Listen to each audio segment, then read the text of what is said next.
Hey, Fidelity. How can I remember to invest every month? With the Fidelity app, you can choose a schedule and set up recurring investments in stocks and ETFs. Oh, that sounds easier than I thought. You got this. Yeah, I do. Now, where did I put my keys? You will find them where you left them. Investing involves risk, including risk of loss. Fidelity Brokerage Services, LLC, member NYSE, SIPC. Are you a forward thinker? Then you need an HR and finance platform that thinks like you do. Workday is the AI platform that helps propel your organization, your workforce, and your industry into the future. Workday, moving business forever forward. Hello, and welcome to the British English Podcast with me, your host, Charlie. In this episode, I'm giving you a bit of Charlie chatter. Yes, Charlie chatter has returned, intertwined with British culture, the perfect recipe, some may say, for improving your British English. So the idea of this episode came about when I found myself in an office for the first time in over a decade. I've rebelled against that environment, the office, for most of my adult life, going to extra lengths to find the most random places around the world to do quote unquote work while lapping up the surroundings. In fact, if I cast my mind back to before BEP, before BP, like BC, before Christ, before podcast, or nowadays they say BCE, before Common Era, to avoid upsetting people who don't care for Jesus Christ. But yes, I've realized something important, and let me wander down memory lane for a moment, because before BP, before the British English Podcast graced us with its presence, what was I doing? Well, I was a mere mortal figuring out life, because I've figured it all out now. And after getting my teaching qualifications, I moved to Chile. Very quickly there, I found myself wanting to quit the job I had been flown over there for, because I realized that I don't like having a boss or being contained to an office. Weird, right? I actually started becoming obsessed over the dream of working online while sat on a beach. So I set up my own one-to-one Skype tutoring website and business, set up yours to the company I was employed by, and booked an Airbnb overlooking the water of Coquimbo, I think, in the north of Chile. And I felt so smug.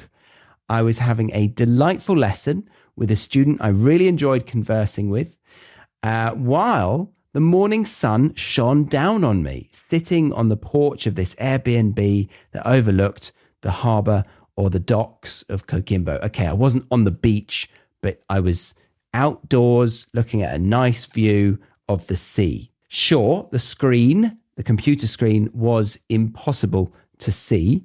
And yes, by the end of the hour, I was sweating profusely. But I felt free and very, very smug. From that lesson onward, I looked for ways to have a picturesque environment while doing work I enjoyed. And I vowed never to step inside an office again. Coffee shops? Absolutely. I've frequented many and outstayed my welcome every single time. But during the pandemic, I even went so far as to buy a tripod stand for my laptop, which is probably intended for lecturers next to a big screen. But I took it to my local beach in Sydney to have Skype calls and write emails. And as we all know, in 2019, what did I do? I created a podcast. That was my long-winded introduction to stress how much conscious effort I've put into escaping the office. And yet, towards the end of 2025, you'll find me 2 days of the week, at least, in a co-working space, also known as an office, really, that's what it is, in Wandsworth Town, southwest London. Surrounded by working professionals, tapping away on their very important devices, adding numbers to Excel spreadsheets, singing the quiet tune of working 9 to 5. How does it go? Yes, singing that song. But with this new chapter, I found myself reflecting on the pros and cons of the work from home lifestyle compared to being in an office.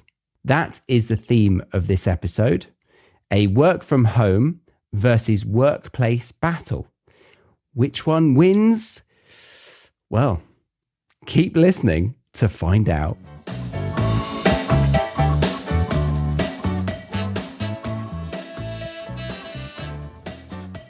Now, as always, I've created a lesson pack for you to go way deeper with this lesson. It includes a bunch of intermediate to advanced vocabulary broken down into non-native friendly definitions with ways for you to get active with your studies, all in one lovely little lesson pack available for you to download completely free. This will enhance your learning by 3 times the amount. Scan the QR code on screen right now or click the link in the description box, show notes, or pinned comments. And that link will take you to this screen. Fill out your name and email so I can send you this lesson pack completely free directly to your email inbox. But yes, let's get back to the episode. I had that dream again. My small business needs to hire, but I don't use LinkedIn, and I hire wrong. So then I'm doing IT, and when I go to plug the servers in, they become sentient, and they won't let us access our network unless we forward their chain emails and memes to more and more and more people, and then I wake up. Don't let hiring nightmares ruin your dreams. LinkedIn Jobs' new AI assistant finds and invites best fit candidates to apply, so you can discover talent you may have missed. Post your job for free at linkedin.com/quality. Start hiring today with LinkedIn. Oh, Hilton stay, your beds are soft and cozy. No lumpy couch, no stiff futon, no shower line at crack of dawn. Oh, Hilton stay. When you want holiday comfort you can count on, it matters where you stay. Enjoy comfortable rooms and friendly service when you stay with Hilton instead. Save up to 25% this season when you book with Hilton. Hilton for the stay. Terms apply. All right, so one big drawback with my obsession for beachside working is that it can be quite isolating. And while I generally love being left to my own devices, that phrase doesn't mean literally being left with my iPhone or iPad. To be left to your own devices is a phrase, and it means to be left alone to do what you want without supervision or help. Often said about kids, young adults, or maybe an intern at the office. So in the moment, I love it. I love being on my own. But humans be humans. If I don't socialize, even a little, my mood dips over time. Another reason why I'm paying to be in an office surrounded by people with real jobs is because I thought it would be a great idea to get Stacey, my wife, doing her own business as well. I thought if I can be self-employed and she can be self-employed, we could roam the world free from any ties at all. Mwahaha. But no, I clearly didn't read the small print of this contract that I had signed up for. Turns out Stacey, on the other hand, likes to burn the candle at 3 ends. And I should stress there, the phrase is burn the candle at both ends, which means to exhaust yourself by doing too much, often staying up late and getting up early. I imagine that if it's not true, it's quite a good way to imagine it, right? You're burning the candle at both ends, the late into the evening and early in the morning. I wouldn't advise it. And it doesn't have to be work, could be just general activity. But in Stacey's case, it definitely was work. And being around that that vibe all day is rather, how do we say, crap or intense. I could change that word crap to intense. Now, we had nice moments early on in the start of her business. Like we had nice discussions on dog walks, passionate business discussions. But 2 years on, and I'm craving a less stressful work from home companion. I'm not advertising for a new one, actually. I'm happily married, but just giving you the lay of the land that is in my mind. So I was ready for a change, and my neighbour or new friend, who's actually a pilot, pretty cool. Is it? Is being a pilot still cool? Because in the 50s, 60s, it was real glam. I'm thinking of the film Catch Me If You Can, because the pilots had their entourage of sexy ladies in the form of air stewardesses. I know it's all changed for the better.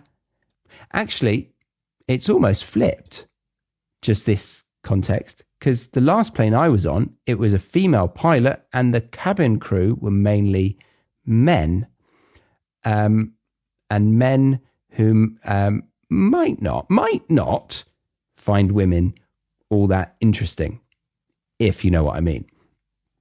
Anyway, this new pilot friend suggested going to a co-working space for the day because his friend owned it and had just opened it. So we went, and I bloody loved it. Getting out of the house, going with a friend, having a barista on call downstairs, and then state-of-the-art office interior design.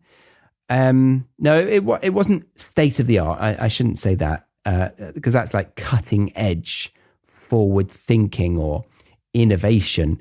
It was just like a cool Scandi-style coffee shop that, had an office. But it has these booths that are totally soundproof. I might even record a podcast in there one day. And when I was there, I was thinking, God, this is going to be so expensive.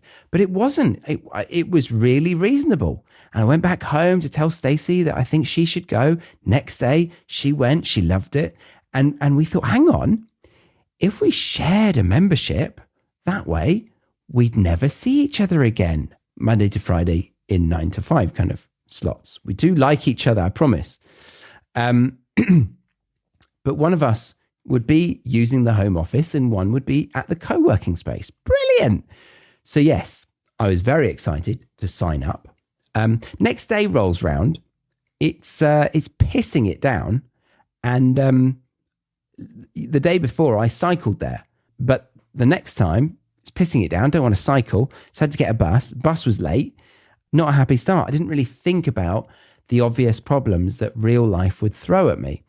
So yeah, I'm stood there getting drenched. Finally get on board the bus, head upstairs, and to my delight, I have the top floor of a double-decker red London bus to myself. I sat right at the front, pretended to be the bus driver, which makes me think about my pilot friend actually, because he's basically a flying bus driver. Is that cool? He's actually less cool. He's a nerdy bus driver that has a very long bus route, right? Anyway, I might try and get him on the podcast because I'd like to interview a pilot. I think it'd be interesting. Anyway, next stop, a lady comes on with her toddler. They come upstairs, ruin the vibe because she's screaming, the toddler, not the parent.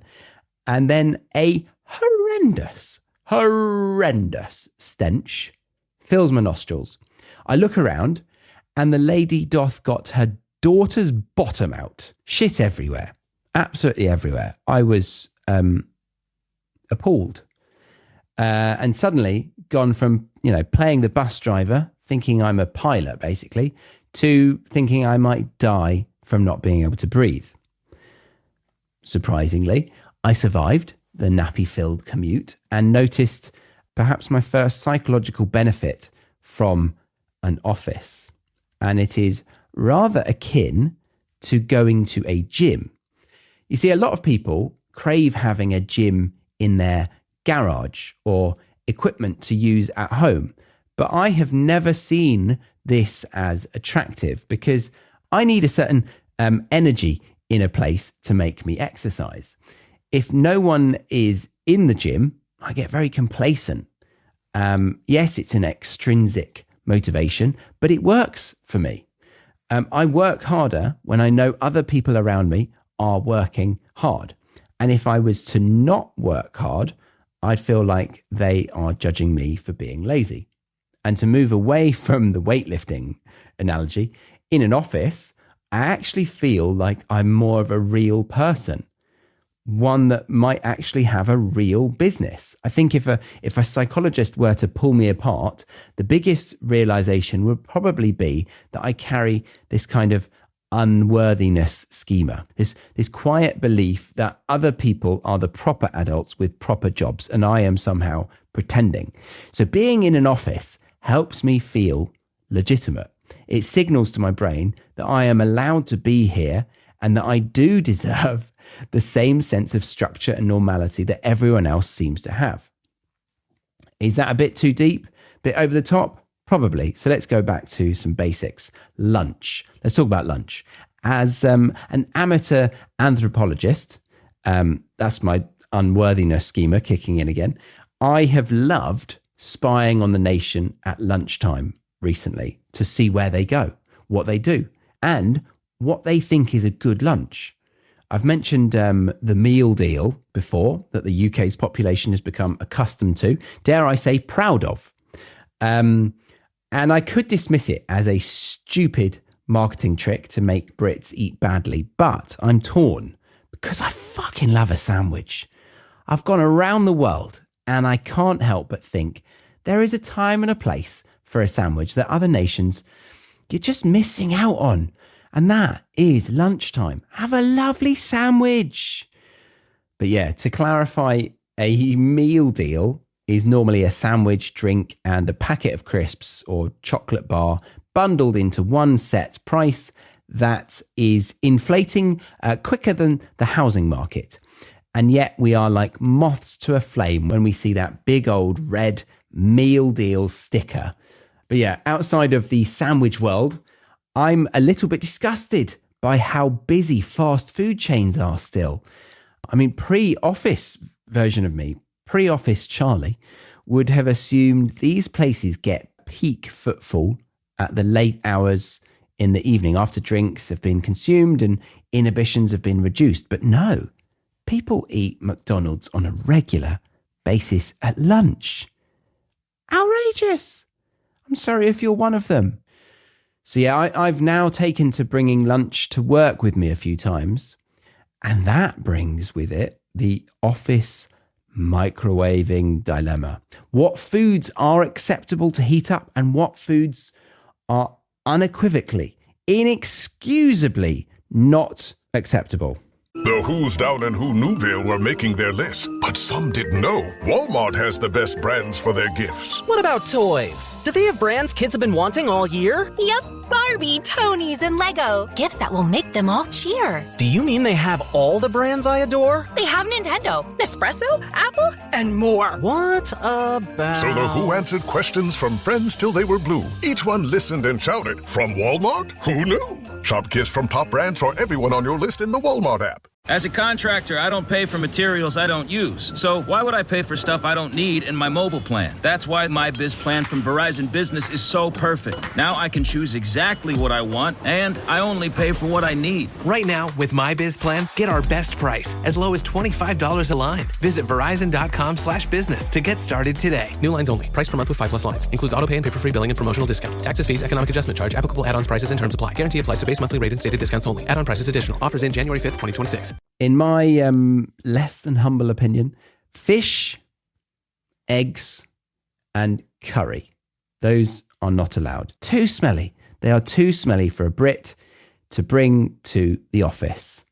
I'd stick to salads, pasta dishes, chicken, or a beef dish like a lasagna or shepherd's pie, or a soup. Yeah, loads of soups, right? But leave the fish, eggs and curries for your dinner. Or eggs for breakfast. But yeah, don't bring it to the office. I'm over lunch. Let's talk about small talk. At home, I can go a whole day without needing to say a word to anyone. At the office, I've got to socialize and remind myself how to integrate into society. And I've actually realized that I really enjoy that part of life.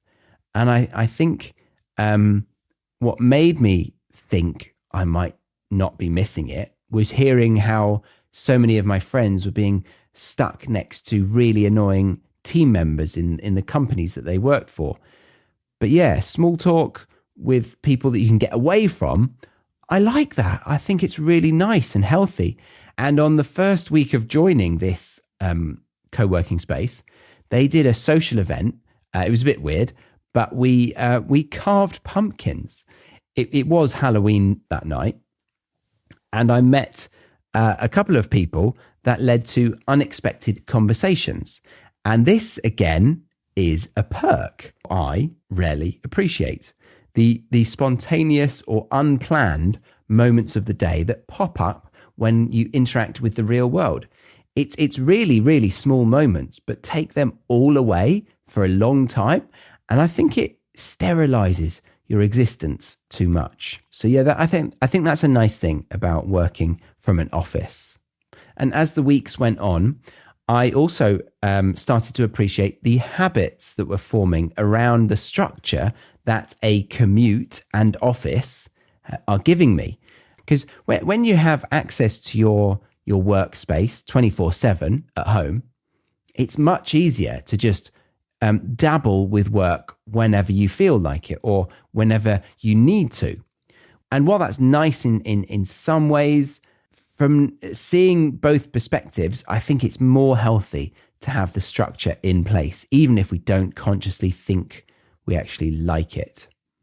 And it has a ripple effect. If I'm working 9 to 5 and I want to go to the gym, I need to get up at 7 to be showered and commuting by 8:30. And if I'm wrapping things up at the end of the day at 5, I need to not run over with the project that I'm working on in the day. Now, I know I'm just describing a lot of people's lives right now, but I'm hopefully reminding you that what you might dislike or resent, if you are one of these people, I think it's actually pretty good for the psyche overall to have this structure. So yeah, those are some perks of having an office to go to, aside from the baby nappy commute drama. So what do I dislike? I quickly noticed that I can't express myself in the way that I like to at home, which is to just, absolutely rock out. Can't say that. How else could I say it? I can't dance. I can't have a boogie. Yeah, let's say that. Now, I'm not pirouetting or slut dropping, but I do like to, bop my head in time with the beat and maybe do a little drum fill on the desk once in a while. And I really got some looks. It made me chuckle thinking I have been outside of society for too long. So yeah, work from home 1-0 in that regard. Another guilty pleasure I like to do is have a little TikTok toilet timeout, or time on TikTok when on toilet.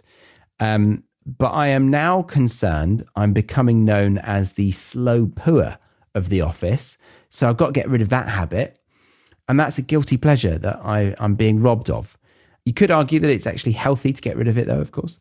Now, the commute time, most people think it's a real waste of time to travel there, but I think it does some psychological benefit, framing your day, and allows you to unwind or get ready for the day. I think it also allows me to have an admin segment of my day, because at home, I'm either in work mode or chill mode, or maybe chore mode. But I never give myself the time to do life admin. Whereas there's something about a commute that encourages this for me. It's like I'm half being productive by traveling to my workplace. So just do a little light bit of admin and you're making great use of your time, Charlie. Well done. I thought that would be a big negative, but it's not the worst thing in the world, actually.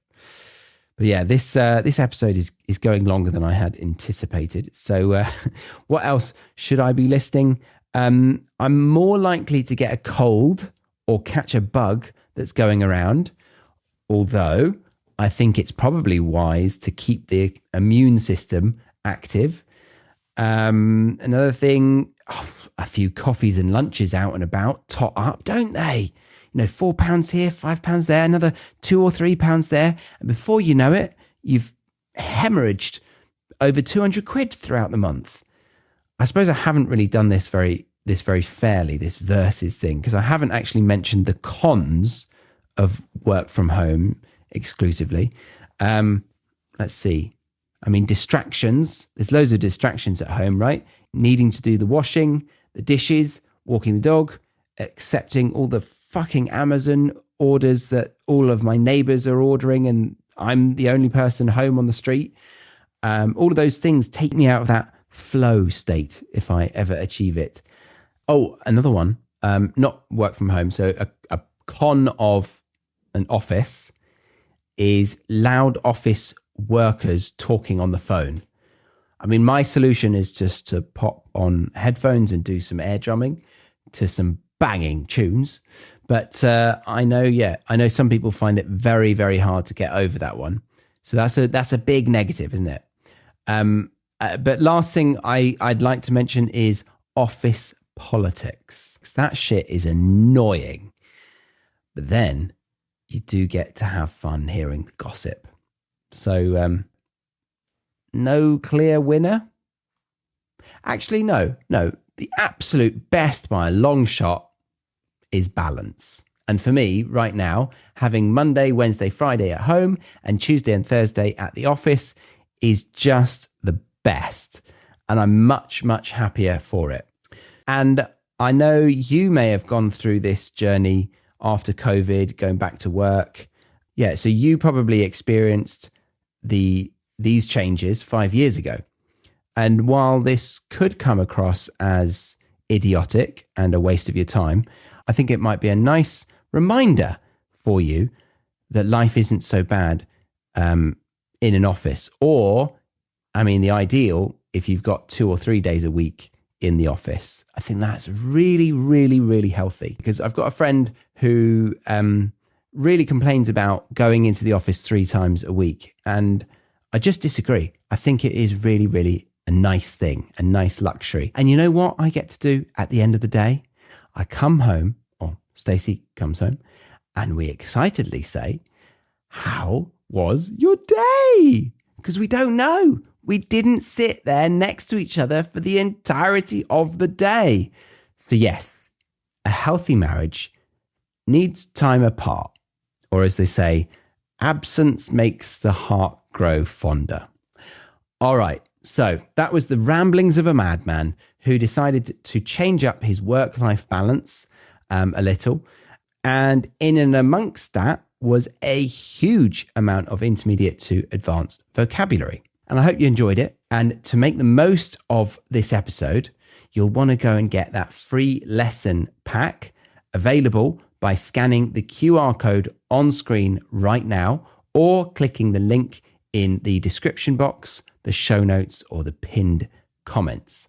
And then if you wanted to work with me, personally, work with me on your English skills, then check out the Academy by going to thebritishenglishpodcast.com/academy. All right. Thanks for getting to the end of this episode. I do not take your listenership for granted. And I hope you have a nice rest of the week. I've been Charlie, and I hope to see you again next time on the British English Podcast. Bye for now.